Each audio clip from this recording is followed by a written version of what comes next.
بسم اللہ الرحمن الرحیم۔ عزیز دوستو، سورۃ الکہف جو 15ویں سپارے میں ہے اور اس کے تقریباً 3 رکوع 16ویں سپارے میں بھی موجود ہیں۔ یہ سورۃ الکہف، یہ غار والوں کا اس میں قصہ موجود ہے کہ جو اپنے ایمان اور اپنے دین کو بچانے کی خاطر ایک غار میں جا کر انہوں نے پناہ لی تھی۔ اللہ رب العزت نے اس صورت میں ان کا واقعہ بھی بیان کیا اور بھی چند واقعات ہیں۔ اس سورۃ الکہف پڑھنے کی فضیلت کیا ہے، میں آپ حضرات کے سامنے آج مختصر سی فضیلت اس سورۃ الکہف کی رکھنا چاہوں گا۔ سب سے پہلے جو حدیث پاک ہے وہ سنن نسائی میں موجود ہے کہ جناب رسول اللہ صلی اللہ علیہ وسلم نے فرمایا، جو شخص سورۃ الکہف پڑھتا ہے تو جس جگہ پر اس نے پڑھی ہے اس جگہ سے لے کر مکہ مکرمہ تک یہ سارا فاصلہ نور سے منور ہو جاتا ہے۔ اور دوسری فضیلت دوسری حدیث میں جو المستدرک علی الصحیحین میں ہے کہ جناب رسول اللہ صلی اللہ علیہ وسلم نے فرمایا کہ سورۃ الکہف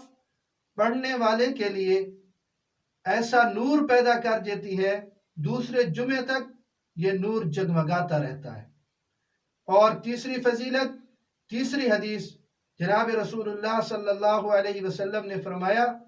سنن نسائی میں موجود ہے کہ جو سورۃ الکہف کی ابتدائی 10 آیات یاد کر لے گا، اللہ رب العزت اسے دجال کے فتنہ سے محفوظ فرمائیں گے۔ اور ایک اور روایت میں چوتھی فضیلت اور چوتھی حدیث جناب رسول اللہ صلی اللہ علیہ وسلم نے فرمایا کہ جو سورۃ الکہف کی آخری 10 آیات یاد کر لے گا، اللہ رب العزت اس دوران اگر دجال کا فتنہ بھی آ گیا تو اللہ رب العزت اسے محفوظ فرمائیں گے۔ تو یہ چند فضیلتیں تھیں۔ اب آپ کے سامنے اس سورۃ الکہف سے حاصل ہونے والے چند اسباق، چند پیغام، چند درس رکھنا چاہوں گا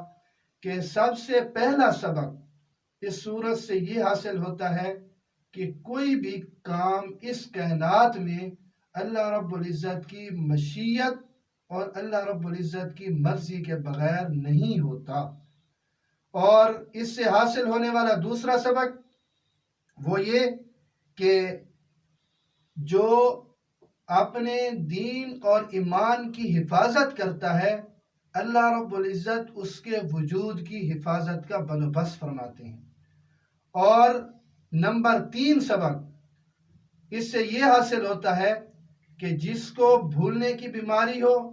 یادداشت جس کی کمزور ہو، تو اسے اللہ کا ذکر کثرت کے ساتھ کرنا چاہیے۔ اور چوتھا سبق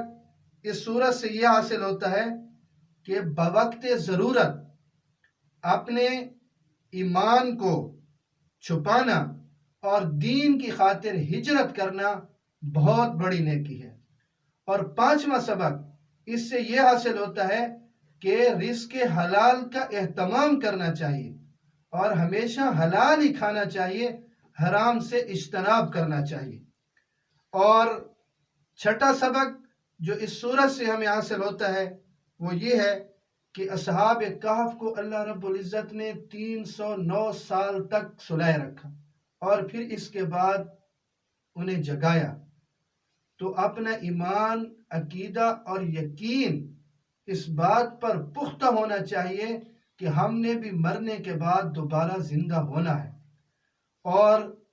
اس سورت سے حاصل ہونے والا 7واں سبق یہ ہے کہ اللہ والوں کی صحبت میں بیٹھنے کا اہتمام کرنا چاہیے تاکہ دنیا سے بے رغبتی اور آخرت کی فکر ہمیں نصیب ہو۔ اور اس سورت سے حاصل ہونے والا 8واں سبق یہ ہے کہ علم میں اضافے اور ترقی کے لیے سفر کرتے رہنا چاہیے۔ اور نمبر 9 سبق جو اس سے حاصل ہوتا ہے سورۃ الکہف سے وہ یہ کہ نیک لوگوں کے بعد اللہ رب العزت ان کے نیکی کی وجہ سے ان کی نسلوں کی بھی حفاظت فرماتے ہیں۔ اور 10واں سبق جو سورۃ الکہف سے ہمیں حاصل ہوتا ہے وہ یہ ہے کہ جب آپ کسی کام کو آئندہ زمانے میں کرنا چاہتے ہیں اور اس کا ارادہ رکھتے ہیں تو اس کے لیے انشاءاللہ ضرور کہنا چاہیے، ورنہ اس کام میں بے برکتی پیدا ہو جائے گی، اور انشاءاللہ کہنے سے آپ کا وہ کام اچھے طریقے سے اللہ رب العزت اس کو پورا